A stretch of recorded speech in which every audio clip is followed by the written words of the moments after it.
Hello student, स्वागत है आपका मेरे YouTube channel GK special bye SP sir पे।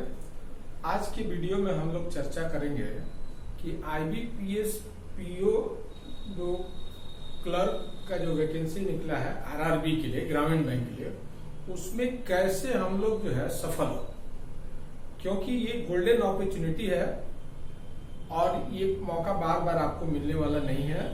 ऑर्गेनाइज सेक्टर में आप एसएससी और रेलवे का हाल देख ही रहे हैं। एक आईबीपीएससी ले दे करके बचा हुआ है जो ऑर्गेनाइज सेक्टर में आपको नौकरी दे रहा है। अब आप शिकायत कीजिएगा कि झारखंड में जो है ऑफिस असिस्टेंट का सीट ही नहीं है, तो सही बात है, आपका शिकायत सही है। लेकिन मान लीजिए कि 25 सीट रहता पीओ के लिए और 25 सीट रहता ऑफिस असिस्टेंट के लिए, तो आप तो बोलते कि हाँ दोनों है। तो अरे ये मान के चलिए कि 50 सीट बहुत होता है, इसलिए कि ये जो सीट है 50, इसकी वजह से जो है देखिएगा कि दूसरे राज्य के स्टूडेंट यहाँ आएंगे नहीं, और नहीं आएंगे तो फिर ये सिरमन क्लासेस के स्टूडेंट के लिए गोल्डन अपॉर्चुनिटी होता है। क्योंकि मैं 10, 12, 15 सीट में देखा हूँ कि सिरमन क्लास के 6, 7, 8 स्टूडेंट सिलेक्ट हो जाते हैं। तो इस तरह से ये गोल्डन अपॉर्चुनिटी है, आपको इसको मिस मत कीजिए। और इसीलिए हम पूरा एक स्ट्रैटेजी जो है आपको डिजाइन करके बताएंगे कि क्या क्या चीज को आपको फॉलो करना चाहिए ताकि आपकी सफलता जो है सुनिश्चित हो सके। तो चलिए वीडियो शुरू करते हैं। जैसे कि study plan IBPS RRB PO clerk 2020-21 के लिए हम लोग डिस्कस करेंगे, पीटी का भी करेंगे और मेंस का भी करेंगे। तो पीटी एग्जाम में जैसा कि आप जानते हैं कि क्वांटिटेटिव एप्टीट्यूड होता है पीओ के एग्जाम के लिए, तो पीओ और क्लर्क के लिए होता है न्यूमेरिकल एबिलिटी, दो चीजें होती है। और इसमें 40 क्वेश्चन जो है क्वांट का होता है या न्यूमेरिकल एबिलिटी का होता है 40 मार्क्स का पीटी एग्जाम में, और रीजनिंग का होता है 40 क्वेश्चन 40 मार्क्स का होता है। और टोटल जो है 80 क्वेश्चन होता है 80 मार्क्स का। टाइम आपको एलोकेटेड होता है 45 मिनट कंसोलिडेटेड, एक मुश्त टाइम होता है, और इसका इस्तेमाल करके आप जो है 80 क्वेश्चन सॉल्व करना पड़ता है। और उसमें कोई सेक्शनल जो है मतलब टाइम बॉन्डिंग नहीं होता है, आपके पास कंपोजिट 45 मिनट्स का टाइम होता है। तो ये जो है अगर मान लीजिए कि आप बांग्ला भाषी हैं या उड़िया भाषी हैं तो उड़ीसा से भर सकते हैं या फिर वेस्ट बंगाल से भर सकते हैं। ऑफिस असिस्टेंट जो बोल रहे हैं कि सीट नहीं है तो दूसरे राज्यों में सीट है, वहां से भर सकते हैं। लेकिन देखिएगा कि लॉकडाउन और कोरोना की वजह से ट्रैवलिंग में भी दिक्कत है, तो इसीलिए 50 सीट को ही मान करके आप चलिए ना, एक ही सीट चाहिए आपको, मैं बता रहा हूँ। अगर सही ढंग से तैयारी कीजिएगा तो हो जाएगा। तो पीटी का आप समझ में आ गया, आपको ये सिलेबस है। मेंस का भी आप जान रहे हैं कि मेंस में भी पीओ का जब एग्जाम होगा तो क्वांटिटेटिव एप्टीट्यूड होगा और क्लर्क का होगा तो न्यूमेरिकल एबिलिटी होगा। तो दोनों में हम लोग डिफरेंस भी समझेंगे। तो देखिए 40 क्वेश्चन होगा 50 मार्क्स का, मतलब वेटेज उसका बढ़ गया, 1.25 मार्क्स का हो जाएगा एक क्वेश्चन। फिर रीजनिंग का 40 क्वेश्चन 50 मार्क्स का होगा, तो ये भी 1.25 मार्क्स का होगा। फिर कंप्यूटर एप्टीट्यूड जो है 40 क्वेश्चन होगा 20 मार्क्स का, मतलब 0.5 मार्क्स का एक क्वेश्चन होगा। और जनरल अवेयरनेस का क्वेश्चन 40 होगा और मार्क्स भी 40 होंगे। और हिंदी इंग्लिश लिटरेचर में से कोई भी एक आप सेलेक्ट कर सकते, सॉरी लैंग्वेज में से एक सेलेक्ट कर सकते हैं, 40 क्वेश्चन 40 मार्क्स का। तो जिनका शिकायत रहता है कि हमको बैंकिंग में जो है इंग्लिश कमजोर है मेरा, तो आप हिंदी अगर आपका मजबूत है तो आप फायदा उठाइए, ये आरआरबी पीओ में सेलेक्ट होकर के उसका फायदा उठाइए। कितना आपका हिंदी स्ट्रांग है पता चल जाएगा आपको। फिर उसके बाद अभी टोटल देखिएगा तो 200 मार्क्स होगा 200 क्वेश्चन के लिए, और कंसोलिडेटेड टाइम होगा 120 मिनट्स का। तो ये पीटी और मेंस का सिलेबस आप भी जानते हैं और हम भी जानते हैं। अब इस पे जो है हम लोग डिस्कस करेंगे स्ट्रैटेजी, सिलेबस डिस्कस करेंगे क्या क्या हमको पढ़ लेना चाहिए ताकि जो है पीटी में भी सिलेक्शन हो जाए और मेंस में भी सिलेक्शन हो जाए। क्योंकि देखिए ये जब मेंस होगा तो उसके लिए टाइम तो आपको मिलता नहीं है। ये थोड़ी एसएससी और रेलवे का एग्जाम है कि पीटी का रिजल्ट दे करके 6 महीना सोया हुआ है। 1 महीना के अंदर में आपका इसका रिजल्ट आया, 15 दिन के अंदर में मेंस हो जाएगा, तब फिर आप शिकायत कीजिएगा कि मेरे पास टाइम नहीं। तो इसीलिए कंपोजिट स्ट्रैटेजी हम लोग सजेस्ट करेंगे आपको ताकि पूरा कवर हो सके, मतलब पीटी भी और मेंस भी, ये चीज ध्यान में रखिए। तो देखिए अब जब हम बोलते हैं क्वांटिटेटिव एप्टीट्यूड, तो उसमें जो है न्यूमेरिकल एबिलिटी भी शामिल होता है और प्लस जो है प्रोबेबिलिटी, फर्मेंटेशन कॉम्बिनेशन और डाटा सफिशिएंसी को शामिल कर देते हैं, तो बोलते हैं क्वांटिटेटिव एप्टीट्यूड। तो इसमें देखिए हम आपको सजेस्ट कर रहे हैं कि आपको क्या क्या पढ़ लेना चाहिए और उसका प्रैक्टिस कर लेना चाहिए। तो आप भी जानते हैं जैसे सिंप्लीफिकेशन से जो है, जो सिंप्लीफिकेशन बॉड मास पे बेस्ड होता है, तो देखिएगा उससे टोटल आपको सिंप्लीफिकेशन से क्वेश्चन रहेंगे, फिर अप्रोक्सीमेशन जो है वो कैलकुलेशन बेस्ड होता है और सिंप्लीफिकेशन जो है बॉड मास पे बेस्ड होता है। फिर नंबर सीरीज दो तरह का होता है, एक में नेक्स्ट नंबर आपको फाइंड आउट करना होता है, एक में मिसिंग नंबर, तो दोनों तरह का नंबर सीरीज आपको कर लेना है। और फिर क्वाड्रेटिक जो है, तो ये से मिला करके देखिएगा 15 to 20 क्वेश्चन रहते हैं। तो ये मेजर एक सेक्शन हो गया, तो ये आप कर सकते हैं। फिर उसके बाद से डेटा इंटरप्रिटेशन से देखिएगा लाइन वाला भी, और फिर लाइन ग्राफ, बार ग्राफ और पाई चार्ट और मिसलेनियस, ये सभी तरह का जो है आप कर लीजिएगा। तो 5 से 10 नंबर का डीआई रहता है, तो उसको भी आप कवर कीजिए।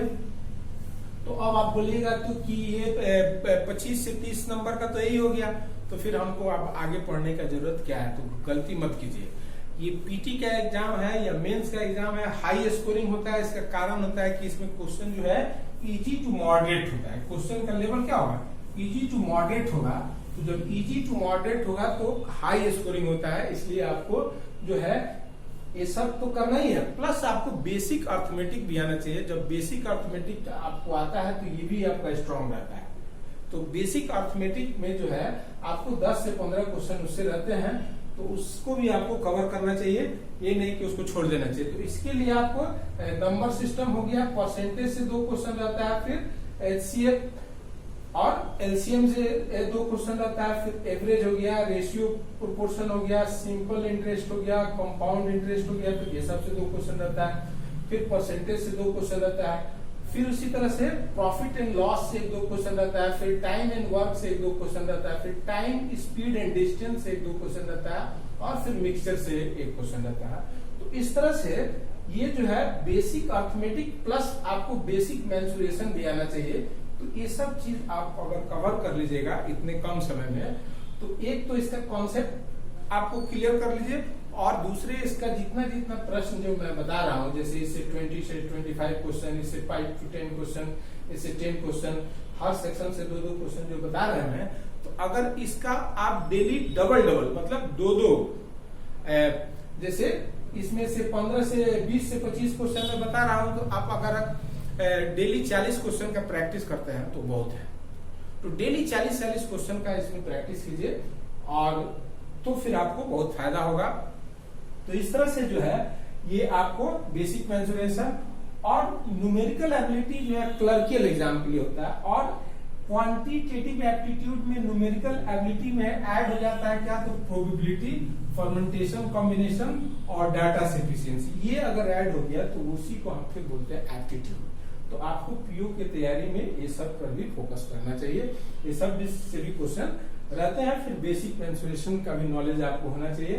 तो इस तरह से मैथ का एक ऐसा प्रिपरेशन कीजिए कि आप उसमें ज्यादा से ज्यादा स्कोर करें। इसमें क्वेश्चन का लेवल इजी टू मॉडरेट होता है, इसलिए हाई स्कोरिंग इसमें आपको करने का स्कोप रहता है। और अगर मैथ आपका वीक है तो आपको बेसिक कैलकुलेशन के साथ साथ आपको परसेंटेज और एवरेज और रेशियो प्रोपोर्शन पे ज्यादा फोकस करना चाहिए। वो सब चीज अगर आपको समझ में आएगा तो डीआई वाला भी सेक्शन आपका बहुत अच्छा कवर हो जाएगा। तो मैथ अगर थोड़ा वीक है तो उसको परसेंटेज, एवरेज, बेसिक कैलकुलेशन, ये सब के माध्यम से आप अपना जो है उसको स्ट्रॉन्ग कीजिए। इसमें क्वेश्चन जो है डिफिकल्ट नहीं होता है। ये पहला चीज है कि डिफिकल्टी लेवल इसका कम होता है, तो इसमें हाई स्कोरिंग कर सकते हैं। तो ये मैथ के लिए स्ट्रैटेजी मैंने आपको सजेस्ट कर दिया, क्योंकि मैथ देखिए वेटेज आपका पीटी में भी है और मेंस में भी है।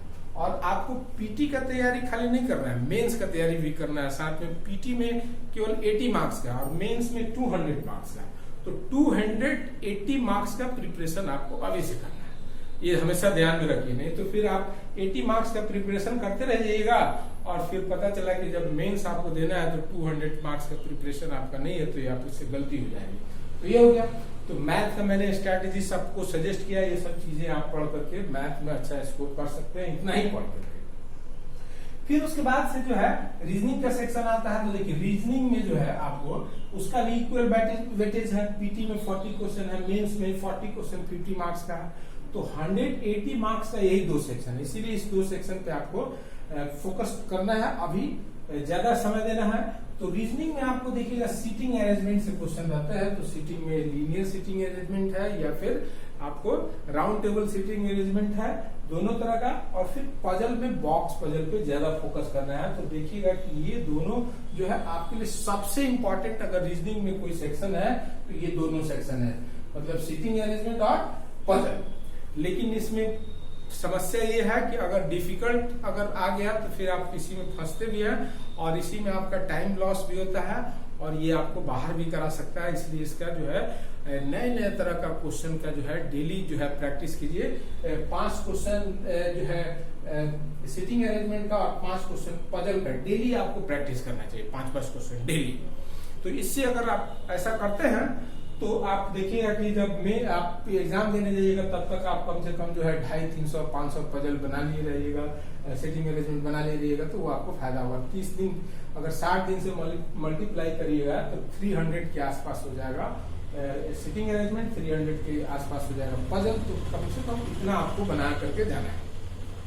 फिर उसके बाद सेलुलिज्म का चैप्टर आपको कवर करना चाहिए। फिर इनइक्वालिटीज जो चैप्टर है उसको कवर करना चाहिए। फिर मशीन आउटपुट से भी क्वेश्चन रहते हैं तो उसको भी कवर करना चाहिए। कोडिंग डिकोडिंग और फिर direction, blood relation, order ranking, alphabet series, इतना अगर आप पढ़ लेते हैं रीजनिंग में तो रीजनिंग आपका कंप्लीट। इससे आपको जो है मतलब कि अच्छा खासा आप स्कोर कर पाइएगा पीटी में भी और मेंस में भी। तो इसलिए सबसे इंपॉर्टेंट आपका है सिटिंग अरेंजमेंट। हर चैप्टर का 5 क्वेश्चन डेली आप प्रैक्टिस कीजिए। 5-5 क्वेश्चन डेली आप प्रैक्टिस कीजिएगा तो देखिएगा हर चैप्टर का आप 3-3, 400 क्वेश्चन जो है प्रैक्टिस करके जाइएगा तो देखिएगा आप बहुत कंफर्टेबल अपने को फील कीजिएगा। और एग्जाम में कंफर्ट का अगर लेवल आपका बना हुआ है तो देखिएगा कि आपका एग्जाम जो है बहुत बेहतर जाएगा। तो इसका प्रैक्टिस ज्यादा से ज्यादा कीजिए। तो ये रीजनिंग और मैथ्स पे फोकस करना है, लेकिन इसका मतलब ये नहीं है कि दूसरे सेक्शन पे फोकस नहीं करना है। अब जैसे लैंग्वेज का पेपर है तो अगर इंग्लिश आपका स्ट्रांग है तो आप इंग्लिश को फॉलो कीजिए, क्योंकि आप तो इंग्लिश जो है SBI PO में भी करते हैं, फिर क्लर्क में भी करते हैं, फिर IBPS में भी। तो इंग्लिश के स्टूडेंट जो है इंग्लिश पे फोकस करें। और अगर जिनको मान लीजिए कि इंग्लिश से डर लगता है तो वो देखिएगा हमेशा RRB का इंतजार करते रहते हैं, क्योंकि इनका हिंदी स्ट्रांग होता है। तो वो हिंदी स्ट्रांग अगर है तो हिंदी का फायदा उठाइए और इसमें ज्यादा से ज्यादा स्कोरिंग कीजिए। तो देखिएगा कि लैंग्वेज के पेपर में reading comprehension, parajumbling, filling the blanks, common error, antonym synonym, इसी से क्वेश्चन रहते हैं। तो इसका जितना ज्यादा आप प्रैक्टिस कीजिए उतना ज्यादा आपको फायदा पहुंचाएगा। और फिर आता है कंप्यूटर एप्टीट्यूड। तो सबसे आसान होता है कंप्यूटर एप्टीट्यूड का। अभी से तैयारी डेली उसका कुछ जो है क्वेश्चन जो है सॉल्व कीजिए। और फिर जनरल अवेयरनेस का जान ही रहे हैं कि फाइनल सिलेक्शन में इसी का रोल होगा। पीटी में पास कर रहा है मतलब आपका रीजनिंग भी अच्छा है, मैथ भी अच्छा है। मेंस में आपका ये डिफरेंस क्रिएट नहीं करेगा, मेंस में डिफरेंस क्रिएट करेगा जनरल अवेयरनेस। तो उसमें banking awareness, banking finance, current affairs, static GK, ये सब पे आपको फोकस करना है। तो देखिएगा हमने 30+ का टारगेट रख करके जो है ऑलरेडी वीडियो अपलोड करना शुरू कर दिया है। उसको लगातार देखते रहिए। 15 से 20 मिनट जो है डेली वीडियो देखिए। और मेरा दावा है कि 30 नंबर से अधिक आपका आएगा, और 30 नंबर से अधिक आ गया मतलब आपका फाइनल सिलेक्शन में इसी का रोल होगा। और फिर यही सेक्शन आपको इंटरव्यू में भी मदद करेगा, जिसका जो है 100 नंबर का होता है और 20% उसका वेटेज होता है इंटरव्यू में। तो 50 सीट में आपको ये सीट आपको कंफर्म कर लेना है। तो आपको जनरल अवेयरनेस पे फोकस करना है। अभी से 15 दिन में पढ़िएगा, 15 नंबर आएगा बता दे रहे हैं, इसलिए उससे बचिए। अभी से जो है डेली 15-20 मिनट का मैं वीडियो अपलोड करता हूं, उसको आप देख करके इसमें जो है 30+ मार्क्स ला सकते हैं, ऐसा मेरा दावा है। फिर उसके बाद से देखिएगा कि ये पूरा कंप्लीट मैंने सिलेबस डिस्कस कर दिया। अब इसमें आपको कुछ स्ट्रैटेजी फॉलो करना है। जैसे देखिएगा कि इसमें क्वेश्चन का लेवल क्या होगा, तो इजी टू मॉडरेट रहता है। तो इजी तो क्लर्कियल एप्टीट्यूड में देखिएगा कि इजी रहता है, लेकिन पीओ लेवल में थोड़ा मॉडरेट से डिफिकल्ट की ओर इसका रुझान होता है, तो मॉडरेट रहता है। फिर उसी तरह से आपको क्वेश्चन का लेवल ये हो गया। फिर उसी तरह से आपको फ्री मॉक टेस्ट, अभी देखिएगा जिस तरह से ऑफलाइन क्लासेस बंद है तो आपको हर जगह जो है फ्री मॉक टेस्ट देखिएगा, यूट्यूब चैनल पे सब जो है फ्री मॉक टेस्ट आयोजित कर रहा है, उसको आप देते रहिए और अपने लेवल को जांचते रहिए। और ये मत सोचिए कि अगर कोई टेस्ट में आपका मार्क्स कम आ रहा है तो उसे हड़बड़ाने की जरूरत नहीं है, क्योंकि उसमें डिफिकल्टी वाला क्वेश्चन डाल दिया है जो इसका फीचर नहीं होता है, आरआरबी का फीचर नहीं होता है। उसका जो है इजी टू मॉडरेट होता है या मॉडरेट से थोड़ा सा डिफिकल्ट की ओर होता है। तो इसलिए जो है किसी मॉक टेस्ट में आपका मार्क्स कम आता है तो हड़बड़ाने की जरूरत नहीं है। आप रेगुलर जो है बिना हाथ उत्साहित हुए प्रैक्टिस करते रहिए, कभी भी मार्क्स नीचे ऊपर होते रहता है, उसे हड़बड़ाने की जरूरत नहीं है। फिर आपको फ्री मॉक टेस्ट आपको देते रहना है। और फिर नेटवर्क और डाटा मिसयूज, जैसे मान लीजिए कि आप शिकायत करते रहते हैं कि नेटवर्क का प्रॉब्लम है, तो मेरे यहाँ भी नेटवर्क का प्रॉब्लम था तो मैंने जियो को छोड़ा, फिर एयरटेल को छोड़ा, और फिर जो है आइडिया का जो है मैंने सिम लिया, तो उसमें आपको अच्छा जो है नेटवर्क है उसका तो उसका मैं यूज करता हूँ। फिर उसके बाद से डेटा मिसयूज मत कीजिए। जब आपको ऑनलाइन पढ़ाई करना है कोरोना पीरियड में, तो आपको डेटा मिसयूज मत कीजिए। डेटा को जो है अपने काम के लिए यूज कीजिए, केवल पढ़ाई के लिए उसका इस्तेमाल कीजिए, और ज्यादा जो है ऑफलाइन भी प्रैक्टिस कीजिए। और फिर कॉन्सेप्ट भी, ये सब जितना चैप्टर मैंने बताया इसका बेसिक कॉन्सेप्ट भी आप ग्रहण कीजिए बुक से, किताब से। फिर उसके बाद से जो है आपके पास एक अच्छा खासा स्पीड होना चाहिए। देख रहे हैं कि आपको इतना अगर 40 क्वेश्चन रीजनिंग का, 80 क्वेश्चन रीजनिंग का, 80 क्वेश्चन मैथ का, अगर डेली 160 क्वेश्चन आपको बनाना है तो आपकी स्पीड बहुत अच्छी होनी चाहिए, पढ़ाई की स्पीड। ये नहीं कि थोड़ा देर पढ़ लिए और फिर जो है आराम ज्यादा देर कर लिए या दूसरे तरह का जो है काम करने लगे, तो नहीं। ये तो पहले ही आप लॉकडाउन में गैप क्रिएट कर दिए हैं पढ़ाई में, नर्वस होकर के कि क्या होगा क्या नहीं होगा, एग्जाम होंगे नहीं होंगे, ऐसा करके गैप क्रिएट कर दिए हैं। तो गैप जो है बहुत मतलब कि अच्छा नहीं माना जाता है पढ़ाई में, क्योंकि फिर आपको नए सिरे से सब शुरू करना पड़ता है। तो विदाउट गैप क्रिएशन किए हुए आपको ये सब चैप्टर जो है ज्यादा स्पीड से अगर आप पढ़िएगा तो देखिएगा कि आपके पास ये सब के लिए भी समय मिल जाएगा, मतलब कि हिंदी इंग्लिश के लिए भी टाइम मिल जाएगा, कंप्यूटर के लिए भी मिल जाएगा, और जनरल अवेयरनेस के लिए अच्छा स्पीड है। तो और अगर अच्छा स्पीड नहीं होगा तो इसी में आप अगर बैक डेट में चले जाइएगा तो इधर फिर क्या कर पाएगा। तो देखिएगा कि जो मेंस के एग्जाम के पहले आपको प्रैक्टिस करना है, और ये सब अभी से आप पढ़े रहिएगा तो उस समय रिवीजन करने में आपको सुविधा होगी। तो परीक्षा के पहले जो है पढ़ाई नहीं किया जाता है, बल्कि या तो प्रैक्टिस करते हैं या फिर जो है रिवीजन किया जाता है। तो रिवीजन करना है आपको जनरल अवेयरनेस और कंप्यूटर एप्टीट्यूड का मेंस के पहले, अगर अभी से आपकी तैयारी रहेगी तब। तो इस तरह से कंप्लीट जो है हमने आपको सजेस्ट करने का प्रयास किया कि आपको कैसे जो है आरआरबी पीओ में या क्लर्क में एक सीट अपने लिए सुरक्षित कर लेना है। तो उसका यही पूरा स्टडी प्लान था। इसी के हिसाब से आप जो है अपने स्टडी को एक डायरेक्शन दीजिए और नई चेतना और नई ऊर्जा के साथ जो है लगे रहिए, क्योंकि बाकी सब जगह जो है वैकेंसी का हालत बहुत खराब है, और जो बैंकिंग के लोग तैयारी करते हैं उनके लिए गोल्डन अपॉर्चुनिटी है, इसको मिस नहीं करना है। तो वीडियो अच्छा लगा तो इसको लाइक और सब्सक्राइब करना मत भूलिए, और फिर मेरे अगले वीडियो का इंतजार कीजिए। नमस्कार, धन्यवाद।